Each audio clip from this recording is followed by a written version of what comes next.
So this wasn't originally going to be the topic I was going to do, but I stumbled across this guy on my research on a larger video, which is going to be the next one now. This character in particular is one I've encountered earlier before in my life. Specifically, the last tournament I was in a long while ago, and the last times I was actually playing 40k tabletop. Because admittedly, regrettably, I have not played Warhammer since 9th edition, back in the far off beautiful days where I had this crazy, wild concept of free time and disposable income. I was playing against a Salamanders player who was very cool, by the way. The actual battle was really fun. I don't remember if I was playing Custodes or Black Legion, but he had this very special Dreadnought. It looked very cool, and I was curious, never seen it before. I asked a few questions and then kind of forgot about it right after because we had other shit to do and I had other fights to do. And then when I was researching my next topic, I rediscovered him. So I gotta talk about this very cool character, Cassian Dracos, who is so cool. Thank you to all my channel members for making these videos possible. And a special shout out to Christian Voorhees for subscribing at the highest level. This level of support truly helps the channel, so it is greatly appreciated. Cassian Dracos is the guy that is interred in this very special, very unique Dreadnought armor for the Salamanders. It's very special and unique because it is built off of very special, very cool stuff by Vulcan himself, making it obviously the best shit ever. Also, it's like, design-wise, like the coolest, like, oh my god, is one of the visually, like, my favorite Dreadnoughts I've seen. I'm a sucker for the box knots, I'm gonna be honest. And as well, it is important to mention, this thing is known as the Iron Dragon and is not currently piloted by him. It actually is piloted by a different guy currently in 40k. Cassian is a Horus Heresy character, as the Dreadnought itself is still prevalent in 40k, but it is currently being used by a guy named bray'arth Ashmantle, who, despite having a model and was playable in 9th edition, I gotta say, not a lot of lore. I was gonna do like a cool, fun, special thing of like, oh, it's like 2 character videos in one. There's just not a lot. I can sum up his lore so quickly. He was just like a 4th captain who was pretty independent, a maverick, who argued with the chapter master, and he was real merciless, but he got fucked up by gene stealers. And after a lot of debate, he got thrown into this guy. And eventually, he would serve and fight the Black Legion, to where, oh no, he was attacked and buried under a lot of rubble in this big old hive city. And he was fighting around under there, and for 9 days he was gone, and they thought he was dead. So when they were gonna leave, suddenly a big metal fist comes out of the ground, and there he is, emerging from the dirt and the ash, where he's completely covered head to toe in ash, because he hunted down the Black Legionnaires and aberrants and burned them all to death. And that sounds way cooler, but that's it. That's literally all the detail we have on him. Not enough to make a video, which sucks. It does suck when there's like a model and rules and it's like, man, wish there was more. Now on to the actual character that we're meant to talk about, Cassian Dracos, or as he was known before he got thrown in the suit, Cassian Vaughn. Now he was the Lord Commander of the Salamanders back in the scary times of the Unification Wars and pre-Vulcan Salamanders. This was a very rough time for the Salamanders, to say the least, as their history was marred with some of the worst fighting they've had to deal with, as they were thrown into combats with very little support, thrown into the thickest of the fighting that the Imperial Guard had to deal with, human fighting forces were fighting with, and they were like literally the only Space Marines with no backup. And then right when the fighting was done, they were sent somewhere else. It was bad with zero support. It was so bad. They started at about 20,000 Space Marines, and by the time Vulcan showed up, they had around 1,000. Pretty bad.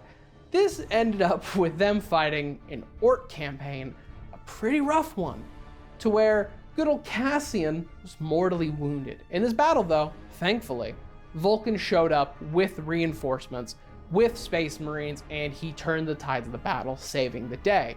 But Cassian He was mortally wounded. He was dying. And all of his men, his surviving men, were just so distraught. Because, you know what? Good thing about Cassian, he was a genuinely good leader. He held the fucking line. He was a genuinely good guy. There is a reason that the Salamanders have a good reputation for civilian relief and being good people. Because despite all of the stuff I told you that they were dealing with the worst of the worst situations, they were also fighting hand in hand with genuine, normal-ass people. And they did their damnedest to actually fight with them and ensure they lived. He's the fucking coolest. And with all of this, Vulcan was so impressed, he decided, I'm gonna build this man a mech suit with big-ass flamethrowers. The specific part in the lore that they mention is the fact that he is made out of a special alloy that is impenetrable to the point of, it is most likely Dark Age of Humanity tech that his armor is made out of. And from here, he would do normal Dreadnought things. You know, being a Dreadnought and being a mech suit on life support, it's not great, I'll be real. You do go through a mental degradation that kind of sees you just decline. So most of the time he was in a deep sleep, and only to be awoken during the most important battles. One of these battles that he'd be awoken for is a little known engagement. You might have heard of it. Yeah, I'd say it's a little important in the grand scheme of things during this era of Warhammer. Just a little known thing known as the Drop Site Massacre, to where he would take place and he would fight like hell when the traitors encircled the Salamanders.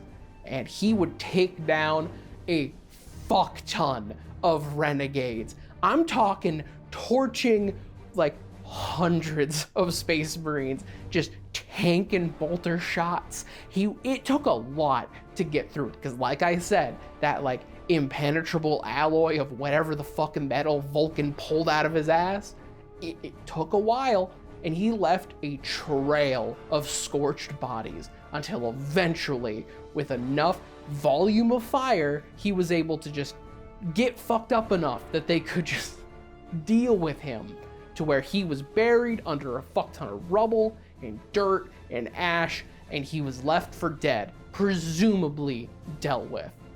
But he wasn't. You see, Cassius Dracos had a very special, very cool armor that also, for some reason, kind of repaired itself. And very similarly to another very cool Dreadnought character, he was left buried on Istvan.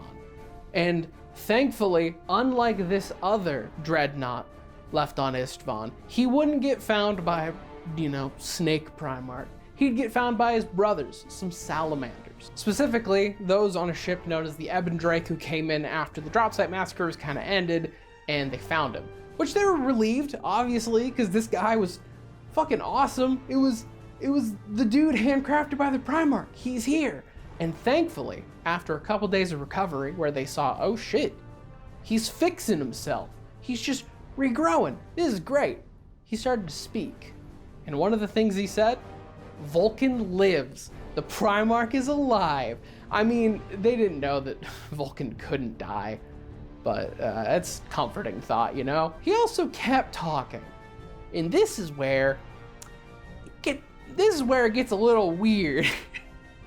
So he started talking some interesting things, and he started saying some prophecies maybe, because some interesting effects started to be noted around Cassian Dracos, and the fact that, suddenly he was a little more charismatic and started talking a little more preachery. It seemed he was a little more religious and was preaching these beliefs that kind of mirrored this more Mechanicus style belief that was kind of ebbing on this more, splinter belief based on this one specific, splinter faith of the Mechanicus. But luckily, there was a chaplain on the Ebon Drake, Xiophas Zur, who really started fucking just writing all this down with a fanatic, zeal, because he had a lot of weird religious shit in his upbringing. It's a whole thing. This began a thing known as the Disciples of the Flame, a renegade warband, but they're very loyal to the Imperium, despite what everyone else says. It's this part that is really interesting. So This is like a splinter fleet of Space Marines that are around this era of the Horus Heresy, taking in people from other legions, like not just the Salamanders, like other parts from like Istvan V, and taking them in all under like this belief system of the Disciples of the Flame, under the teachings and prophecies of Cassian Dracos and his writings and prophecies. Though the Inquisition doesn't like it. We don't really know what his writings are because they're censored completely. Those books, gone. On the outside, they seem really traitorous, I'll be real. But they did some very serious work during the Horus Heresy and are noted to be very invaluable to the loyalist side, as one of their large pieces of work was during the Mazoan campaign, where they did help out a Forge World. And then, okay, another thing with Cassian, he was noted by the Forge World, the Adepts on Mars, as they declared him an avatar of the Machine God, which is weird. But he also noted that, like, whoa, hey Cassian, it seems like you have a weird aura, that machines are affected in your presence, and also people are charismatically drawn to you, and you're just supernaturally charged in this fashion. A thing that is only noticeable after his burial on Istvan V. So there is a chance that because of Istvan V and the Ruin Storm that happened very shortly afterwards with the fuckery, that is all of the Ruin Storm, he might have been just so slightly warp tainted. But not in an evil way, he's still a nice boy, just a little warp charged. He would fight against the Alpha Legion, and he would also fight against the Iron Warriors. But he would do one thing pretty pivotal in this fight. And this is another thing that got him branded as a possible traitor. Because instead of fighting against the Iron Warriors, who were very clearly traitorous at this point, he simply convinced the Iron Warriors to instead be loyalist. Because all he did was, hey guys, you know the Alpha Legion? They're fucking with you. They're betraying you.